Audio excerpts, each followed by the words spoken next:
Anoman, sang kera putih sakti mandraguna, yang merupakan abdi setia Raden Rama Wijaya. Sosoknya berjasa besar dalam penyelamatan Dewi Shinta yang diculik oleh Prabu Rahwana. Bahkan dirinya mampu mengusik sang raja raksasa meski hanya seorang diri. Lantas, bagaimana besarnya kegaduhan yang diciptakan oleh sang kera putih? Semua akan terjawab melalui kisah Anoman Obong kali ini.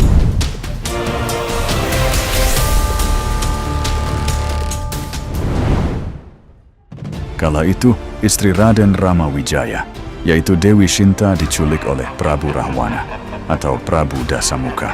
Tatkala melakukan pencarian terhadap istrinya, Raden Rama yang ditemani Raden Lesmana Mandrakumara mendapatkan bantuan dari Raja Wanara atau Raja para Kera, yaitu Resi Sugriwa.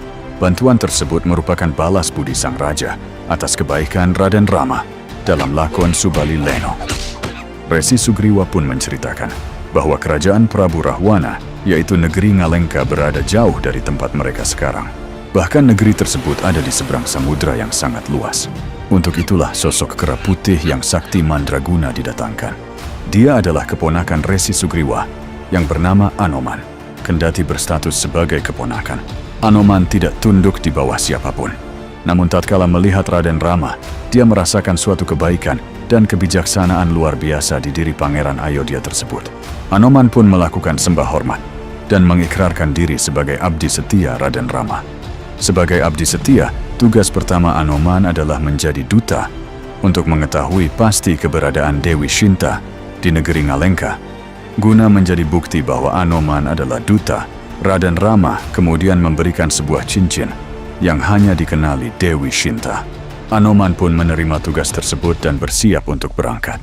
Sang kera putih lantas mengerahkan Aji Mundri. Bak sebuah roket, Anoman melesat sangat tinggi untuk menuju ke negeri Ngalengka. Tapi ketika melesat di tengah samudra, tiba-tiba sosok raksasa penjaga Ngalengka menelan Anoman. Sosok raksasa tersebut bernama Wilkataksini. Anoman ditelan hingga masuk ke dalam perut sang raksasa. Kendati demikian, Anoman masihlah hidup. Dengan kekuatannya, Anoman mengamuk hingga menghancurkan isi perut Wilkataksini. Sang raksasa pun tumbang hingga perutnya jebol, dan Anoman berhasil selamat. Sang kera putih kemudian melanjutkan perjalanan, sampai akhirnya tiba di negeri Ngalengka. Guna menyembunyikan aura keberadaannya, Anoman mengambil nafas dalam-dalam. Kemudian sang kera putih mulai bergelantungan dari dahan ke dahan. Hingga akhirnya, Anoman tiba di jantung kota negeri Ngalengka. Nampak dalam jangkauannya, barisan pasukan raksasa mengerikan yang berjaga. Tapi sang kera putih kembali melompati beberapa bangunan, hingga akhirnya menemukan keberadaan Dewi Shinta di Taman Argasoka. Dia melihat Dewi Shinta tengah bersama putri angkat Prabu Rahwana yang bernama Sayemprobo. Seketika, Anoman merasakan kebahagiaan yang bertumpuk. Kebahagiaan pertama karena sang kera putih berhasil menemukan keberadaan Dewi Shinta. Kebahagiaan kedua karena Anoman untuk pertama kalinya jatuh cinta kepada seorang wanita, yaitu Sayemprobo. Kelak cinta tersebut berbalas, dan Sayemprobo menjadi pendamping hidup Anoman. Kembali pada Anoman, tatkala suasana mulai sepi, sang kera putih menghampiri Dewi Shinta di Taman Argasoka. Awalnya Dewi Shinta ketakutan setengah mati karena mengira Anoman adalah perkara lain dari Prabu Rahwana. Tapi sebelum istri Raden Rama tersebut berteriak, Anoman menenangkannya. Sang kera putih menjelaskan bahwa dirinya adalah utusan Raden Rama untuk mencari keberadaan Dewi Shinta. Namun Dewi Shinta ragu akan penjelasan tersebut. Demi meyakinkan sang istri Rama, Anoman pun menunjukkan cincin pemberian sang tuan. Seketika Dewi Shinta menangis karena menahan rindu kepada suaminya tersebut. Awalnya Anoman berniat membawa Shinta kembali kepada Raden Rama. Tapi Shinta meminta supaya Raden Rama datang menyelamatkannya dan berjuang di jalan Dharma. Anoman pun menghargai keputusan tersebut dan meminta pertanda bahwa istri Raden Rama tersebut baik-baik saja. Dewi Shinta pun memberikan kancing gelungnya kepada Anoman. Karena keterbatasan waktu, Anoman pamit undur diri untuk kembali kepada Raden Rama. Dalam perjalanan pulang, Anoman merasa perlu memastikan satu hal. Akan sia-sia bila dia tidak mengetahui bagaimana kekuatan tempur Ngalengka.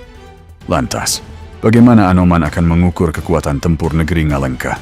Sebelum kita lanjutkan ceritanya, jangan lupa tekan tombol like dan subscribe-nya.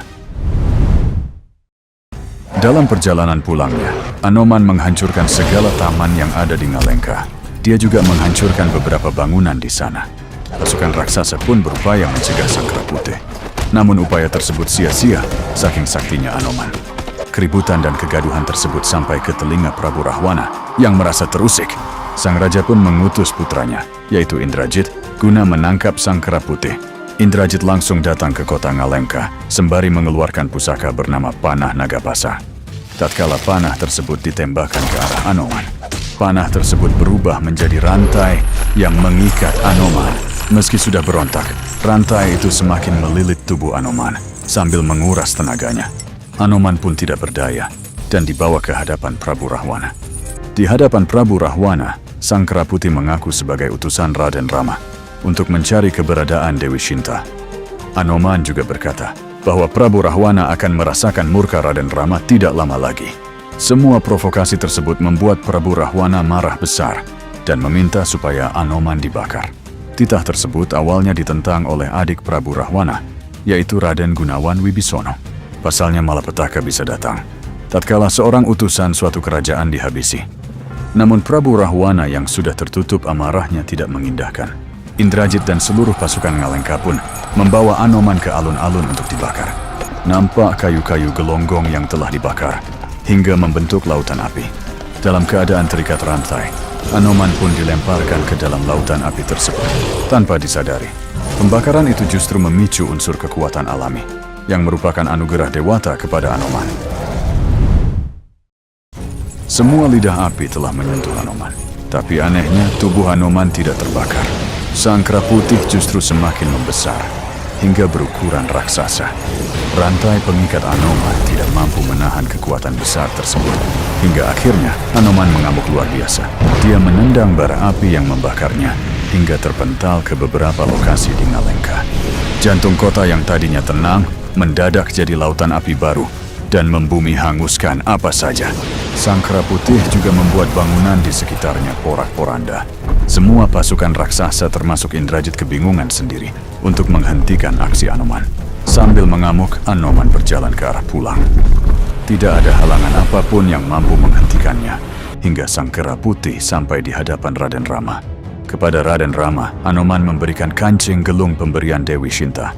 Sang Kera Putih juga memberitahu bahwa istri tuannya itu baik-baik saja dan sedang menanti Raden Rama. Merasa bahwa perbuatan Prabu Rahwana sudah melampaui batas, Raden Rama pun mendeklarasikan perang kepada Ngalengka. Deklarasi tersebut disambut baik oleh Anoman dan ribuan wanara lainnya. Karena hendak berjuang di jalan Dharma, maka Raden Rama memanjatkan doa kepada Sang Dewata. Titisan Batara Wisnu itu meminta agar dibukakan jalan menuju ke negeri Ngalengka. Doa tersebut didengar sehingga dikirimlah sepasang sosok kera sakti lainnya yang bernama Anala dan Anila. Sebagai utusan Dewata, Anala dan Anila mampu membuat objek apapun terapung dengan kokoh. Ribuan pasukan wanara pun mulai menyusun bebatuan besar dan ribuan balok kayu di luasnya samudera. Lambat laun kerja keras itu berhasil menjadikan jembatan penghubung antara Poncowati dan Ngalengka. Raden Rama, Raden Lesmana, dan pasukan wanara yang dipimpin Anoman pun memulai pergerakan. Prabu Rahwana juga telah bersiap dengan ribuan pasukan raksasa yang dipimpin oleh putranya, yaitu Indrajit. Kelak, perang antara kebaikan melawan kejahatan pun pecah di tanah Ngalengka. Dan begitulah kisah Sang Kera Putih Sakti, Anoman Obong.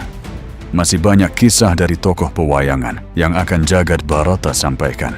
Jadi jangan lupa tekan tombol like, komen, share, subscribe, dan aktifkan lonceng notifikasinya untuk mendapatkan update kisah terbaru dari kami. Jagat Barata undur diri. Surodiro Joyo Ningrat, Lebureng Deneng Pangastuti.